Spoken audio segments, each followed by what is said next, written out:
సంవత్సరాల తరబడి ఎన్ని మందులు వాడినా మీ మోకాల నొప్పులు తగ్గట్లేదా? ప్రాణ పెయిన్ క్లినిక్ లో అత్యాధునిక చికిత్స. Welcome to Suman TV. తెలంగాణలో రైతు రుణమాఫీకి ప్రభుత్వం గ్రీన్ సిగ్నల్ ఇచ్చింది. ఎవరైతే పంట రుణాలు తీసుకున్నారో ఆ పంట రుణాలు తీసుకున్న వారికి 2 లక్షల వరకు రుణాన్ని మాఫీ చేస్తామని చెప్పేసి ముఖ్యమంత్రి రేవంత్ రెడ్డి ప్రకటించారు. ఇంతకీ రుణమాఫీలో ఏమైనా రూల్స్ ఉన్నాయా? కండిషన్స్ ఏమైనా ఉన్నాయా? ఎటువంటి రుణాల్లో ఈ రుణమాఫీ జరుగుతుంది? పంట రుణాలకే పరిమితం అవుతుందా, లేకపోతే వ్యవసాయం కోసం తీసుకున్న ఇతర రుణాల నుంచి కూడా ఈ రుణమాఫీ వర్తిస్తుందా? ఈ అంశాన్ని మనతో మాట్లాడడానికి రిటైర్డ్ ఎంఆర్ఓ రెవెన్యూ అధికారి బాలరాజ్ గారు స్టూడియోలో ఉన్నారు. నమస్కారం సార్. సార్, మీరు రెవెన్యూ శాఖలో సుదీర్ఘకాలం పనిచేశారు. రైతు రుణమాఫీలు గతంలో తెలంగాణలో కానీ లేకపోతే ఉమ్మడి ఆంధ్రప్రదేశ్లో కానీ చేసిన రుణమాఫీని దగ్గరుండి మీరు జరిపించారు. ఇవాళ రేవంత్ రెడ్డి సర్కార్ ఎన్నికల్లో ఇచ్చిన హామీ ప్రకారం 2 లక్షల వరకు రుణమాఫీ చేయడానికి సిద్ధమైంది. రుణమాఫీకి ఉన్న కండిషన్స్ ఏంటి సార్? ఎటువంటి రుణాలని మాఫీ చేస్తారు? ఎన్ని రకాల రుణాలని మాఫీ చేసే అవకాశం ఉంది? సుమన్ టీవీ ప్రేక్షకులకి అందరికీ గుడ్ ఈవినింగ్ అండి. అలాగే తిరుమల రెడ్డి, రుణమాఫీ అనేది ఒకసారి లోన్ తీసుకొని నేను కేవలం పంట కోసమే తీసుకుంటున్నాను అనే హామీ మాత్రం రైతు ఇవ్వడు. వరి పంట వేయడానికి ప్రతి క్రాప్కు 1 ఎకరాకు 45,000 అప్పిస్తుంది బ్యాంక్. ఓకే, సబ్జెక్ట్ కండిషన్ అది 3 ఎకరాల వరకు ఇస్తారు. అంటే ఫర్ ఎగ్జాంపుల్ ఎంతనని ఉండని అతను అడిగిన దాన్ని బట్టి అనే రిక్వైర్మెంట్ని బట్టి ఎకరా ఒక్కంటికి వరి పంటకు 45,000 చొప్పున ఇస్తారు. ఒక 3 ఎకరాలు తీసుకుంటే 1,35,000 రూపాయలు అవుతుంది. అంటే ఆ రుణం అనేది కేంద్ర ప్రభుత్వం రాష్ట్ర ప్రభుత్వాలు కలిపి ఇవ్వవలసిన సిస్టమ్. ఫండ్ సాయం అయితే ఫండ్ సహాయం ఇవ్వాలి. అది కేంద్రం ఇస్తుందా? దాని కండిషన్స్ మళ్ళీ ఎఫ్ఆర్బిఎం కండిషన్స్ అవి డిఫరెంట్గా ఉంటాయి. ఒక పంట తీసుకున్నటువంటి రుణము 1 లక్ష దాటిందనుకోండి, 1 లక్ష వరకు అయితే ఖచ్చితంగా రుణమాఫీ, అంటే మిత్తి లేని పైసా, మనకు అర్థమయ్యే భాషలో వడ్డీ అని కాకుండా బ్యాంకు ఎట్టి పరిస్థితుల్లో కూడా ఆ 1 లక్ష వరకు ఎలాంటి అప్పు మన వడ్డీ లేకుండా ఇవ్వగలుగుతుంది. ఆ వడ్డీ లేకుండా ఎందుకు ఇవ్వగలుగుతుంది అంటే దాంట్లో కేంద్రం షేర్ ఉంటుంది. అంటే 3% కేంద్రం ఇస్తుంది, 4% నేను ఇస్తానని చెప్పి హామీ ఇచ్చి ప్రతి రైతుకు పంట రుణం అంటారు దాన్ని. పంట వేసుకోవడానికి అవసరమైన ఖర్చుల నిమిత్తం, అంటే బిగినింగ్ నుంచి చివరి వరకు, పంట మొదటి నుంచి తన కోత వరకు వచ్చే ఖర్చులన్నిటికని ఒక పంటకు ఇస్తుంది. వాటిల్లో మాఫీ ఎంత అనే దాని మీద మీరు అడుగుతున్న ప్రశ్నకు దాన్ని ఒక పర్టికులర్ డేట్ తీసుకున్నారు, 2018 వరకు. ఒకవేళ మీకు 2 లక్షల రుణం ఉన్నట్టయితే ఆ 2 లక్షల రుణం వరకు నేను మీకు మాఫీ చేస్తాను అనే కండిషన్స్ పెట్టిందనమాట. అయితే మీరు ఏ రకమైన రుణం అని అడిగారు కదా. ఏ రకమైన రుణం అనేది ఖచ్చితంగానే తీసుకున్న 1 లక్ష రూపాయలు కానీ 2 లక్షల రుణం తీసుకున్నది కానీ దాని ఇంట్రెస్ట్ కలిపి కానీ 2 లక్షలు దాటినట్టయితే బ్యాంకు ప్రభుత్వం ఎట్టి పరిస్థితి 2 లక్షలు దాటింది దాని పేరు చెప్పి మీరు 10 లక్షలు తీసుకుంటా అంటే అంత చేయదు. అందులో 2 లక్షల వరకే మాఫీ చేస్తాం. సో రుణం ఎంత ఉన్నా సరే ఫర్ ఎగ్జాంపుల్ సార్, నేను ఒక 10 ఎకరాల పొలం ఉంది, నాకు ఒక 6 లక్షల రూపాయల పంట రుణం తీసుకున్నాను నేను. ఈసారి ప్రభుత్వం ఇచ్చే రుణమాఫీలో నాకెంత రుణమాఫీ వస్తుంది సార్? నేను ఇదివరకే అన్న 1 ఎకరాకు 45,000 ఒక పంటకి ఇస్తుంది. ఓకే, మీరు 6 ఎకరాలు అంటే ఎంత అవుతుంది? 3 లక్షల దాకా. 3 లక్షల దాకా అవుతుంది. 3 లక్షల దాకా అంటే 3 లక్షల సరిపడే ఇంట్రెస్ట్ ప్రభుత్వం భరించదు కదా. అవును, తను హామీ ఇచ్చింది 1 లక్షకు. 1 లక్ష వరకే ఇంట్రెస్ట్, 1 లక్ష వరకే ఇంట్రెస్ట్ ఫ్రీ ఇస్తుంది. Rest of the as per the bank conditions బట్టి ఉంటుంది. ఎస్ఎల్బిసి ఉంది కదా, స్టేట్ బ్యాంక్ మన లెవెల్ కమిటీ అని ఉంటుంది. వాళ్ళు ఏ నిర్ణయం తీసుకుంటే దాని ప్రకారం అప్లై అవుతుంది. మనం ఇక్కడ మాట్లాడుకొని మన చర్చ చేసినట్టుగా ఖచ్చితంగా ఉంటుందని నమ్మకం లేదు. డే టు డే ఉండే ఫైనాన్షియల్ కోర్సెస్ని బట్టి, ఫైనాన్షియల్ కండిషన్స్ని బట్టి కూడా ఆ ఇంట్రెస్ట్ రేట్స్ మారుతూ ఉంటాయి. అది ఏమైనా కూడా రైతు తనకుండే ఎన్ని అప్పులున్నా అందులో ఒక 2 లక్షలు మాఫీ చేస్తారు. సో నాకు 6 లక్షలు మీరు ఉంటే 6 లక్షలు మాఫీ చేయదు, 2 లక్షల వరకే చేస్తారు. 2 లక్షల వరకే ఉంటుంది. రైతు మీరు 4 జాగాల మీ గతంలో 6 మన 1B రిజిస్టర్ అని ఉండేది, అంతకుముందు చౌఫస్లా అని ఉండేది. ఇప్పుడు తిరుమల రెడ్డి గారి పేరు మీద 12 ఎకరాలు, ఒక సర్వే నెంబర్ 5, ఒక సర్వే నెంబర్ 4, ఒక సర్వే, ఇవన్నీ కలిపి కూడా మీరు ఎన్ని తీసుకున్నా కూడా మీరు ఒకరే రైతు కింద వస్తారు ఆ గ్రామానికి. ఆ ఒక్కరే రైతు మీరు ఏంటంటే మీరు తీసుకున్నటువంటి రుణము 2 లక్షల వరకు అందులో మాఫీ చేస్తారు. అంతవరకు 4 సర్వే నెంబర్ల మీద తీసుకున్నప్పటికీ కూడా ఒకటే ఖాతా కదా మీది, ఒకటే ఖాతా అవుతుంది. ఓకే, 6 సర్వే నెంబర్లు 12 ఎకరాలు కలిపి తిరుమల రెడ్డి సన్ ఆఫ్ నాయన పేరు చెప్పు, ఎల్లారెడ్డి తిరుమల రెడ్డి సన్ ఆఫ్ ఎల్లారెడ్డి నోముల గ్రామం మీద 2 లక్షల మాఫీ అవుతుంది. ఓకే, మిగతా మీరు కట్టుకోవాలి. ఓకే, కట్టుకోవాలి. ఇప్పుడు ఇంకొక రైతు ఉన్నాడు అనుకోండి, ఒక 2 ఎకరాలు ఉన్న రైతు ఉన్నాడు. ఆయన బ్యాంకులో 2,50,000 వరకు 2 లక్షల వరకు రుణం తెచ్చుకున్నాడు. 2 లక్షలు ఉంది అనుకుందాం. 2 లక్షలకి వడ్డీ మీరు అన్నట్టు ఒక మొదటి లక్షకి వడ్డీ ఉండదు, 2 లక్షకి వడ్డీ ఖచ్చితంగా ఉంటుంది. అదొక 20,000 అయింది. 2,20,000 మొత్తం రుణం ఉంది. అందులో ఎంత మాఫీ అవుతుంది? 2 లక్షలు మాఫీ అవుతుంది. 20,000 వడ్డీ కట్టాలి కదా. ఓకే, బ్యాంక్ సర్వైవ్ కావాలి కదా. బ్యాంక్ తను జనం నుంచి తీసుకొని తను జమ చేసుకొని మళ్ళీ జనాలకి ఇవ్వాలి కదా. ఓకే, మరి అటువంటిప్పుడు గవర్నమెంట్ ఆఫ్ తెలంగాణ బ్యాంకులకు హామీ ఇవ్వాలి. నేను ఫలానా తారీఖు లోపల నేను మీకు ఖచ్చితంగా పేమెంట్ చేస్తాను అని హామీ తీసుకున్న తర్వాతనే తనకున్న సావరీన్ పవర్ను ఉపయోగించి తనకున్న సార్వభౌమాధికారాన్ని ప్రయోగించి మేము కడతాము, మేము ఇట్లా ఫండ్స్ ప్రొక్యూర్ చేస్తూ ఉన్నాము, ఇది త్వరలో మీకు ఈ అమౌంట్ మీకు చేస్తాము, ఈ 31,000 కోట్లు మేము మీకు చేస్తామని హామీ తీసుకున్న తర్వాతనే చేస్తారు. ఆ మాఫీ అయిన తర్వాతనే మళ్ళీ నెక్స్ట్ రుణానికి బ్యాంకర్స్ లోపలికి ఇక్కడ సింపుల్గా చెప్పాలంటే మొత్తం 2 లక్షలకు లోపు వడ్డీ కావచ్చు, అసలు కావచ్చు, 2 లక్షల లోపు ఉంటే వాళ్ళకి పూర్తి జీరో రుణం. జీరో వాళ్ళకి కొత్త రుణం వస్తే తప్ప పాత రుణం చెల్లించాల్సిన పని లేదు. ఎగ్జాక్ట్లీ. 2 లక్షలు దాటి 10,000, 5,000, 16,000, 20,000 ఉంటే ఆ ఎక్స్ట్రా అమౌంట్ అయితే పే చేయాలి. అందులో ఉంటుంది, ఖచ్చితంగా పే చేయాల్సిందే. ఈయన పే చేయకపోయినా అందులో ఉంటుంది, ఆటోమేటిక్గా ఉంటుంది, రుణంగా మిగిలిపోయి ఉంటుంది. అంటే ఆ రోజు వరకు సరే నిన్నటి వరకు 2,18,000 ఉన్నదండి. ఓకే, ఈ 2 లక్షలు నువ్వు కట్టాల్సిన పని లేదు, ఈ 18,000 కట్టమని అంటాడు. కట్టకపోతే అది అట్లే జమ అయి ఉంటుంది, మళ్ళీ దానికి మితి పెరుగుతూనే ఉంటుంది మళ్ళీ. ఓకే, బ్యాంకు ఆటోమేటిక్గా ఈ రుణం కూడా డిసెంబర్ 2018 డిసెంబర్ 11వ తేదీ నుంచి 2023 డిసెంబర్ 9వ తేదీ వరకు తీసుకున్న వరకు మాత్రమే. సో ఈ లెక్కలు కూడా అంతవరకు వేస్తారు సార్. డిసెంబర్ 2023 డిసెంబర్ 9 వరకు స్పెసిఫిక్ డేట్స్ అనౌన్స్ చేశారు వాళ్ళు. దాని ప్రకారమే ఎట్టి పరిస్థితుల్లో అది ఎక్సిట్ కావడానికి లేదు.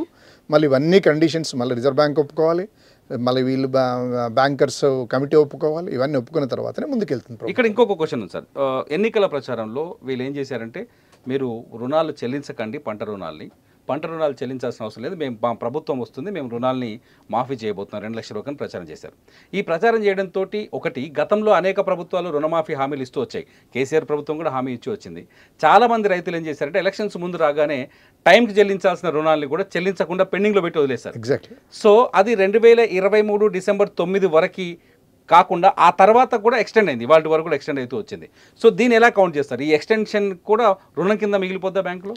ఎట్లుండదండి, ఎలక్షన్ మేనిఫెస్టో కింద ఇస్తున్న ఎలక్షన్ హామీలు వేరు, ప్రాక్టికల్గా బ్యాంక్ ఖాతాలో జరిగే లెక్క వేరుగా ఉంటుంది. Okay, okay. వాళ్ళు ఇచ్చే మాటలు ఎలక్షన్ మేనిఫెస్టో కింద చెప్తారు, అనౌన్స్మెంట్ కింద చెప్తారు. అపోజిషన్ లీడర్ హరీష్ రావు గారు రేపు ఎల్లుండి రాజీనామా అంటారు. అవన్నీ పొలిటికల్ స్టేట్మెంట్స్, అవి మనము బిలీవ్ చేయడానికి వీలు లేదు. ఓకే, వాళ్ళు ఏమైనా మాట్లాడతారు. నేను ఏది అరేబియా సముద్రం తీసుకొచ్చి మన హుస్సేన్ సాగర్లో కూడా కలుపుతామంటారు. అది ఎన్నికల ఆమె మస్తుగా అంటారు. అసాధ్యమైన పనులు కూడా సాధ్యం చేస్తామని చెప్తారు. కానీ అవి కాదు. బ్యాంకు దానికి ఒక కండిషన్స్, రిజర్వ్ బ్యాంకు కొన్ని రూల్స్ ఇస్తుంది. అవన్నీ కండిషన్స్ ఆధారంగానే వాళ్ళు రుణమాఫీ ఉంటారు. గతంలో రుణం తీసుకొని రెన్యువల్ చేసుకునే వాళ్ళు చాలా మంది రైతులు ఉన్నారు. సో అది కూడా 2 లక్షల వరకే, అంతవరకు ఆ ఓవర్ వడ్డీని ఖచ్చితంగా కట్టాల్సింది. సార్ ఇక్కడ వచ్చిన తర్వాత నిన్న గవర్నమెంట్ మాట్లాడుతూ ఒక స్టేట్మెంట్ ఇచ్చింది. అది అంటే అధికారికంగా కాదు, పేపర్లో అయితే న్యూస్లో అయితే బయటకు వచ్చింది. ఏముంది, అగ్రిగోల్డ్ రుణాలు కూడా ఇస్తాము, డెవలప్మెంట్ రుణాల గురించి రాయలేదు. కానీ సాధారణంగా రైతు 3 రకాల రుణాలు తీసుకుంటారు సార్. ఒకటి పంట రుణం, ప్రతి ఏడాది పంట కోసం చెల్లించే రుణం. రెండోది వచ్చి భూమి అభివృద్ధి కోసం, అంటే పంట పొలం కోసం దాన్ని డెవలప్మెంట్ చేయడం కోసం డెవలప్మెంట్ రుణం. మూడోది వచ్చేసి ఇంట్లో ఉన్న బంగారం తీసుకెళ్ళి ఏదో అవసరం కోసం పెడతాడు, అది కూడా గ్రామీణ బ్యాంకుల్లోనే పెడతారు. సో ఇప్పుడు వచ్చే ఈ రుణమాఫీలో ఈ 3 రుణాలకు వర్తిస్తుందా, వర్తించదా? చూడండి, గ్రామీణ బ్యాంకులు ఏవైనా కూడా రిజర్వ్ బ్యాంక్ కండిషన్స్కి లోబడే ఉండాలి. ఓకే. అయితే ఇవి కొన్ని స్టేట్ గవర్నమెంట్ బ్యాంక్స్ ఎట్లా ఉంటే రకరకాల గ్రామీణ బ్యాంక్స్ ఇమ్మీడియట్గా క్లిక్ కావట్లేదు, అన్నీ బోలెడని గ్రామీణ బ్యాంక్స్ ఉన్నాయి. అంటే ఆ ప్రజలకు అందుబాటులో ఉండే బ్యాంక్ ఇవేమో టోటల్గా నేషనలైజ్ బ్యాంక్స్ దగ్గరికి అంత ఈజీగా పోయి మనం తీసుకోలేము. వాళ్ళు రకరకాల కండిషన్స్ పెడతారు. వీళ్ళేమో పొలము ప్రాక్టికల్గా వస్తువు కనపడాలి. ఇక నీ పేరు మీద భూమి ఉందా లేదా, నీ దగ్గర పాస్బుక్ ఉందా లేదా, ప్లస్ నేను బంగారం తీస్తున్నావు కదా, బంగారం మీద దేని గురించి తీసుకుంటున్నావు అని కాదు. నేను పొలం డెవలప్మెంట్ అనేది తీసుకుంటాడు, కానీ అది తీసుకుపోయి అక్కడే ఖర్చు పెడతాను ఇది లేదు కదా. మీరు గోల్డ్ పెట్టిర్రు, నేను దీని కొరకే తీసిన అనేది ఒక సపరేట్ అప్లికేషన్ ఫామ్ ఫిలప్ చేసి అందులో కనుక ఉన్నట్టయితే అది మరి ఇప్పటివరకైతే అది ఇంకా అది నామ్స్ రాలేదు. Let us wait for the norms. So అంటే చాలా మంది రైతులు ఈ ఆశ ఉంది. ఆశ చాలా ఉంటుంది కానీ రుణం ఇచ్చే వాళ్ళు కూడా ఆలోచిస్తారు కదా. ఓకే సార్, ఇప్పుడు ఈ రుణమాఫీ పైన మొదటి నుంచి ఇప్పుడే కాదు, గడిచిన 3 ఏళ్ల క్రితం నుంచి ఏదైతే గత ప్రభుత్వంలో కేసీఆర్ ప్రకటించినప్పటి నుంచి రుణమాఫీ అనేది ప్రభుత్వాలకి బ్యాంకులకి పెద్ద దెబ్బ, బ్యాంకింగ్ వ్యవస్థని దెబ్బతీస్తుంది ఈ రైతు రుణమాఫీ హామీ అనేది అని చెప్పేసి మొదలు చెప్తున్నారు. నిజంగా రైతు రుణమాఫీ అనేది బ్యాంకింగ్ వ్యవస్థని ఎఫెక్ట్ చేస్తుందా? ఇది ఒక అనాలోచితమైన నిర్ణయం అనొచ్చా?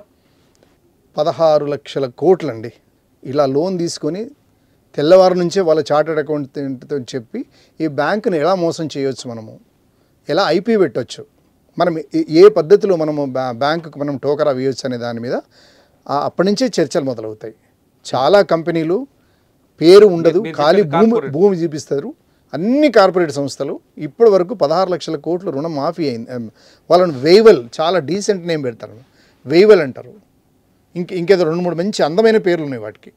అవన్నీ ఎవరు కట్టాలి? తిరుమల కట్టాలి, బాలరాజు కట్టాలి, మిత్రుడు కట్టాలి, అందరం కట్టాలి. రైతుకు ఇంతవరకు కూడా ఏ రాష్ట్రం కానీ ఎవరు కానీ ఇంతవరకు ఈ రుణమాఫీ చేస్తాము అని ఒక మాట అనలే ఇప్పటి వరకు. ఆయన వల్ల ఎంత ప్రొడక్టివిటీ ఉందండి. మనకు ఫుడ్ భరోసా ఇస్తున్నాడు ఆయన, ఫుడ్ ప్రోడక్ట్ తీస్తున్నాడు ఆయన రుణమాఫీ చేయడం నష్టమేముంది? ప్రకృతి వైపరీత్యాలు కేరళలో మన ప్రకృతి వైపరీత్యాల వల్ల ఇంబ్యాలెన్స్కి సంబంధించినటువంటి ఒక డీసెంట్ పాలసీ ఉంది ఆడ. రైతు కనుక నష్టపోతే ఏం చేయాలనే దాని మీద ఒక కార్పొరేట్ ఏర్పాటు చేసి దాంట్లకు ఒక రీజనబుల్ అష్యూరెన్సెస్ ఇస్తున్నది ప్రతి రైతుకు. అది కేంద్రంలో కూడా ఉండాలి. అది ఈ రైతు రుణమాఫీలో 50% government of India should bear this. We must proud enough as announced by the government of Telangana. ఈ రుణమాఫీ కొరకు ఏదైతే చెప్పిందో మనం గర్వంగా తీసుకోవాలి, అమలయ్యేటట్టుగా మనం వెంటబడాలి. At the same time more than 50% కేంద్ర దగ్గర చాలా చాలా చాలా డబ్బు ఉన్నది, వాళ్ళు మనకి ఇవ్వాలి. ఆ ఫెడరల్ స్ట్రక్చర్ అనేది దెబ్బ తీసుకుంటూ అపోజిషన్ గవర్నమెంట్లో నష్టం చేయాలనే ఉద్దేశంతో ఉన్నాయి అవి. అది కరెక్ట్ కాదు. ఎవరైతే నిజంగానే జెన్యూన్ పర్సన్స్ ఉన్నారో వాళ్ళు ఒక పాలసీ డెసిషన్ తీసుకుంది గవర్నమెంట్ ఆఫ్ తెలంగాణ. ఈ పైసలన్నీ వీళ్ళు తీసుకోరు కదా, జనాలకే పోతాయి కదా, జనాల డబ్బే కదా మీకు వచ్చింది కేంద్రానికి కూడా. వీళ్ళు ఇస్తే నష్టమే ఉంది. కానీ రుణమాఫీ చేయటం వల్ల, రుణమాఫీలతోటి రైతు ఆర్థిక పురోగతి మారుతుందా? ఆర్థిక పరిస్థితి మారుతుందా? అప్పటికప్పుడు ధనవంతుడు కాడండి ఆయన. ఇప్పుడు రైతు ఆత్మహత్యలు ఎందుకు అవుతున్నాయి? ఇప్పుడు ఇంతకుముందు మీరు అడిగారు కదా, బంగారం కుదువెట్టడం, గోల్డ్ లోన్ అది అన్నారు కదా, మీరు ఇంగ్లీష్లో అన్నాను. బంగారం కుదువెట్టి, ఎండు కుదువెట్టి, పట్టగొలుసు కుదువెట్టి, చౌకమ్మలు, ముక్కుపోగులని గిరివి పెట్టి అన్నీ ఎంతున్నా కూడా గ్రామీణ బ్యాంక్ దగ్గర పెట్టితే వాళ్ళు అప్పటికప్పుడు చూసి ఈ ఫలానా నారాయణ, ఫలానా పెంటారెడ్డి, ఫలానా వెంకటేశం వీళ్ళందరూ నాకు తెలుసు కాబట్టి అవి తీసుకొని తొందర ప్రాసెస్ చేసి పంట కోసమని 50,000 రూపాయలు ఇస్తాడు, మళ్ళీ కట్టుకుంటాడు అది. కానీ ఇప్పుడు ఇది కేంద్రం ఏం చేస్తుంది? తన దగ్గర డబ్బులన్నీ పెట్టుకొని మనకి ఇవ్వాలి కదా ఇవన్నీ. ఇప్పుడు ఈ కౌలు రైతు, నేను పాయింట్కి వస్తున్నా, అసలు నేను మళ్ళీ షిఫ్ట్ అయినా. అయితే ఇప్పుడు ఈ కౌలు రైతు ఇమీడియట్గా ఎవరు ఇస్తారు? ఆయనకు ఎవరు ఇచ్చే పరిస్థితి ఉండదు. మళ్ళీ అదే మైక్రో ఫైనాన్స్ పోయి అప్పులు చేసి చావాల్సి వస్తుంది. అటు పోకుండా కోసం ఇవన్నీ గిరిపెట్టి అప్పటికప్పుడు పంట పండించుకుంటాడు కౌలు రైతు. అంటే ఇప్పుడు ఈ రుణమాఫీ చేయడం వల్ల కొంత భరోసా దొరుకుతుంది కదా. అమ్మ నా 2,60,000 ఉన్నాయి, 60,000 ఉంటే ఉండని, 2 లక్షల భయం అయితే పోతుంది కదా. 1 లక్ష, ఇప్పుడు 1,60,000 2 లక్షల లోపల వాళ్ళంతా కూడా కొంచెం రిలీఫ్ వస్తుంది కదా. అంటే వాళ్ళు మన మనుషులు గారా? వాళ్ళు కూడా మేము ఓటర్లే కదా, మీకు కూడా ఓటు వేసారు కదా, కేంద్రానికి కూడా ఓటు వేసారు కదా కొంతమంది. మరి వాళ్ళకన్నా మాఫీ చేయండి. మీరు కేవలం బీజేపీకి ఓటేసిన వాళ్ళకన్నా మాఫీ చేయండి.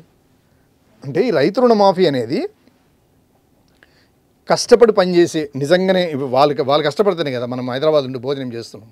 అంటే గతంలో కేంద్రం దీనిపైన చాలా స్పష్టంగా చర్చించింది. మస్తు ఉంటుంది ఉచితాలకు అలవాటు పడటం. అంటే ఇప్పుడు మన విత్ ఇన్ ద తెలుగు స్టేట్లలో నేను మీకు నేమ్ చెప్తే ఆశ్చర్యపోతారు మీరు.